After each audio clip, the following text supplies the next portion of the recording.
Assalamualaikum, selamat pagi Mbak Salsa. Pagi, Sus. Saya perawat Lydia yang akan menemani Mbak Salsa beberapa waktu ke depan. Kalau boleh tahu, benar ini dengan Mbak Salsa? Benar, Sus. Mbak Salsa biasanya suka dipanggil apa? Apa ada nama panggilan khusus? Panggil Salsa aja deh. Baik Mbak Salsa, tujuan pertemuan ini itu untuk mengetahui keseharian sehari-hari Mbak Salsa sama perasaan Mbak Salsa ya. Ya, Sus. Sebelum mulai, bagaimana perasaan Mbak Salsa hari ini? Perasaan saya campur-campur, Sus. Kadang saya pengen ketawa, kadang pengen nangis. Tiba-tiba kayak gitu, terus kepala saya juga berat banget. Terima kasih ya Mbak Salsa sudah menyampaikan dengan jujur. Nah, pertemuan ini akan berlangsung sekitar 10-15 menit. Tempatnya di sini. Apakah Mbak Salsa bersedia? Bersedia. Mbak Salsa terlihat lelah ya hari ini. Bagaimana aktivitas belakangan, Mbak? Capek, Sus. Saya bangun tidur aja rasanya kayak nggak tidur sama sekali.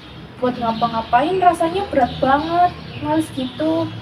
Oh begitu, berarti tubuh rasa lelah itu hampir sepanjang waktu ya Mbak? Iya, Sus. Kalau pola tidurnya bagaimana? Apakah mudah terlelap atau malah susah tidur? Saya baru bisa tidur kadang habis subuh, Sus. Terus kadang malah nggak tidur sama sekali. Kalau kurang tidur yang bisa membuat pikiran penuh Mbak. Nah kalau soal makan, jangan gimana Mbak? Saya nggak selera makan, Sus. Kadang cuma minum air putih doang. Saya paham Mbak Salsa, kalau pikiran penuh, badan juga lelah, biasanya itu muncul rasa tidak nyaman di badan ya, seperti tangan dan perut. Apakah Mbak juga mengalami hal tersebut? Perut saya ngerasa sakit, Sus. Terus tangan saya juga gemeteran. Terima kasih sudah menceritakan dengan terbuka ya Mbak Salsa. Saat pikiran penuh, biasanya apa yang paling sering Mbak Salsa pikirkan? Saya ngerasa nggak berguna, Sus.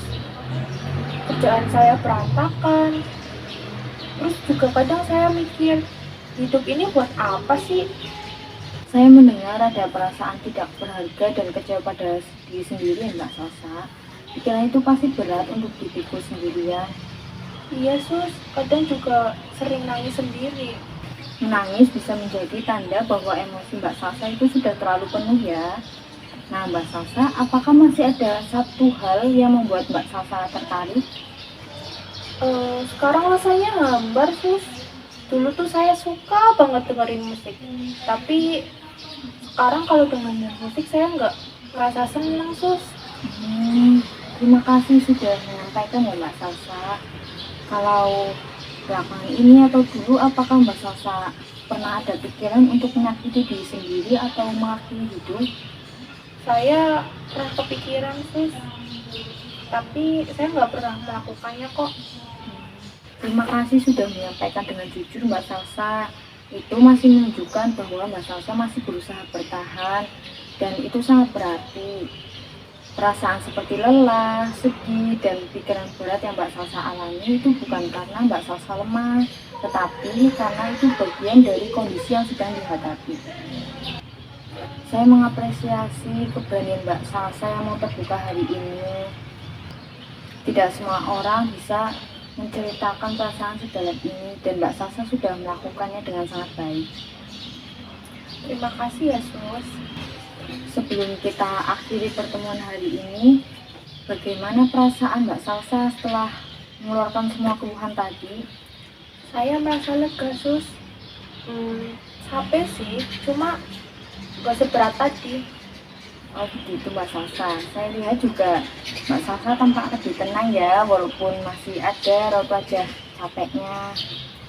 Nanti saya akan melaporkan kondisi Mbak Salsa ke tim kesehatan lain supaya Mbak Salsa bisa didampingi untuk membantu mengelola tidur, emosi, dan pikiran yang muncul.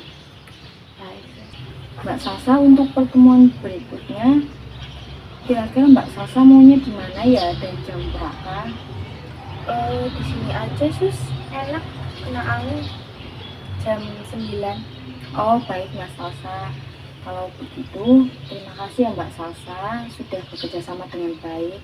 Saya pamit Mbak, permisi. Terima kasih. Sama-sama.